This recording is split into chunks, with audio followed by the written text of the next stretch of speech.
নমস্কাৰ আপোনালোক সকলোকে আমাৰ ইউটিউব চেনেলটোলৈ পুনৰবাৰ স্বাগতম জনাইছোঁ। আজি আপোনালোকৰ ওচৰলৈ এটা নতুনকৈ ৰেচিপি লৈ আহিছোঁ। দেৰি নকৰি চাওঁ আহকচোন।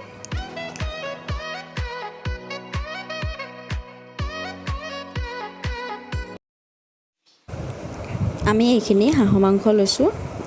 আমি 900 গ্ৰাম মাংস লৈছোঁ। এইখিনি আমি এতিয়া মাংসৰ লগত বনাবৰ বাবে কি সামগ্ৰী লাগিব আমি সেইখিনি যোগাৰ কৰি লৈছোঁ। প্ৰথমে আমি আদা নহৰু পেষ্ট বনাই লৈছোঁ আৰু এয়া গোটা জালুক আৰু জিৰাৰ পেষ্ট হয়। আমি জালুকটো বেছিকৈ দিছোঁ, জিৰা কমকৈ দিছোঁ আৰু এয়া গোটা শুকান জলকীয়া আমি পেষ্ট বনাই লৈছোঁ। আমি 4-5টামান পিঁয়াজ আমি এনেকৈ সৰু সৰুকৈ কাটি লৈছোঁ আৰু ইয়াৰ লগতে আমি তেজপাত 3-4 খিলামান তেজপাত লৈছোঁ আৰু শুকান জলকীয়া 2টা আৰু আমি কোমোৰাখিনি সৰু সৰুকৈ কাটি লৈছোঁ। আমি কোমোৰাটো লৈছোঁ, জহা কোমোৰা লৈছোঁ। জহা কোমোৰা দি মাংস খাবলৈ বেছি ভাল হয়। আৰু আমি কেৰাহী এখনত আমি তেল দিছোঁ। আমি তেলটো আমাৰ সৰহ দেখিছে, কাৰণ আমাৰ মাংসখিনি যিহেতু সৰহ, সেইকাৰণে আমি তেলটো সৰহকৈ দিছোঁ। আৰু যদি আপোনালোকে কমকৈ বনায়, আপোনালোকে তেলটো কমাই দিব পাৰে। আমি তেলখিনি আমাৰ ইয়াত তেল গৰম হৈ গৈছে। আমি এতিয়া তেজপাত 4 খিলা দিছোঁ আৰু শুকান জলকীয়া 2টাও দি দিছোঁ আৰু ইয়াত আমি পিঁয়াজখিনিও এড কৰি দিছোঁ। এতিয়া আমি পিঁয়াজখিনি ভালকৈ ভাজি ল'ম। পিঁয়াজ অলপ ৰঙাকৈ ভাজিলে মাংস যিকোনো মাংসই খাবলৈ ভাল হয় আৰু কালাৰটো ধুনীয়া হয় পিঁয়াজটো বেছিকৈ ভাজিলে। এনেকৈ আমাৰ পিঁয়াজ ভজা হৈ গৈছেহি। আমি ইয়াতে আদা নহৰু পেষ্টটো দি দিম। আদা নহৰু পেষ্টটো দি আমি অলপমান ভালকৈ ভাজি ল'ম যেন গোন্ধ ওলোৱালৈকে। এয়া আদা নহৰু আৰু পিঁয়াজখিনি আমি ভাজি আছোঁ। এইখিনি অলপমান ভাজি হোৱাৰ পাছতেই আমি ইয়াতে মাংসখিনি এড কৰিম। আমি এতিয়া কোনো মছলা এড নকৰোঁ। প্ৰথম আমি মাংস আৰু আদা নহৰু পিঁয়াজ দিয়ে অলপ সময় ফ্ৰাই কৰি ল'ম। ডিপ ফ্ৰাই কৰালৈকে ভাজি থাকিম আমি। এতিয়া আমি ইয়াতে আদা নহৰু পেষ্ট হৈ গৈছে আৰু এতিয়া আমি ইয়াতে মাংসখিনি এড কৰি দিছোঁ।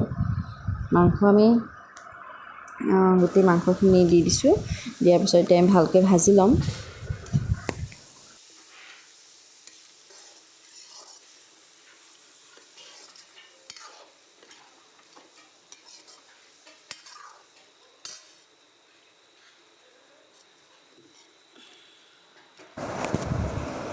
আমি ইয়াতে সোৱাদ অনুসৰি নিমখ দি দিছোঁ আৰু জোখ অনুসৰি আমি ইয়াতে হালধি দিছোঁ।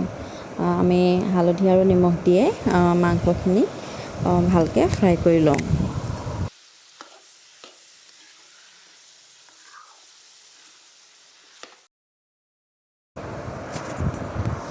আমাৰ এয়া হাঁহৰ মাংসখিনি এয়া ফ্ৰাই হৈ গৈছে, দেখিছেই নহয়।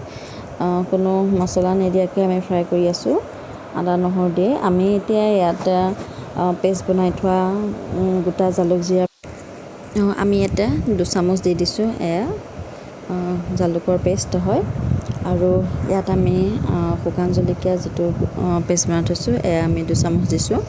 গোটেইখিনি দিয়া নাই কাৰণ বেছিকৈ জ্বলা হৈ যাব পাৰে। আমি এতিয়া এনেকৈ আৰু অলপ সময় ভাজি ল'ম।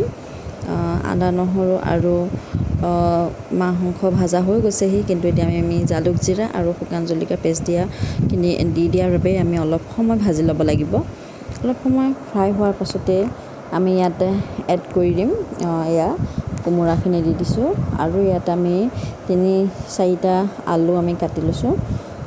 আলু নিদিলে যিহেতু মাংস ভালেই নালাগিব খাই, আলুকণ খাবই লাগিব।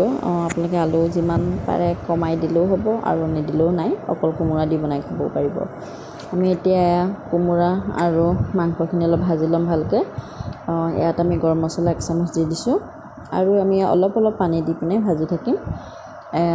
আমি আকৌ অলপ বেছিকৈ পানী দি পিনে এনেকৈ ভালকৈ অলপ সিজাই লৈছোঁ, কাৰণ হাঁহৰ মাংস আৰু কোমোৰা চব সিজিব লাগিব। আমাৰ এয়া হৈ গৈছেহি। আমাৰ এই মাংস দেখিছেই নহয় হৈ গৈছে আৰু কোমোৰাও সিজিছেহি, আলু সিজি গৈছে। আমাৰ এই মাংস হৈ গ'ল। আমি মাংসটো ইমানখিনিতে গ্ৰেভি ৰাখিম আৰু বেছিকৈ জোল নকৰোঁ। এনেকৈ খাব আৰু জোল খালেও জোল কৰি খাব পাৰিব।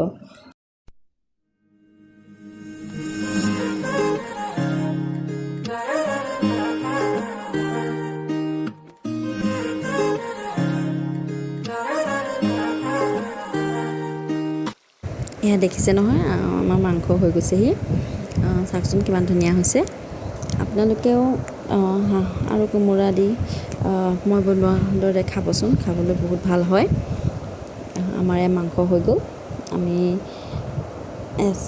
চাওকচোন কিমান ধুনীয়া হৈছে কালাৰটো কিমান ধুনীয়া আছে মাংসখিনি হাঁহৰ মাংস যিহেতু মোৰ বহুত প্ৰিয় হয় আপোনালোকেও খাব আৰু ভিডিঅ'টি শেষলৈকে চোৱাৰ বাবে বহুত বহুত ধন্যবাদ অন্য এটি ভিডিঅ'ৰ সৈতে আপোনালোক সকলোৰে ওচৰলৈ আকৌ আহি আছোঁ ধন্যবাদ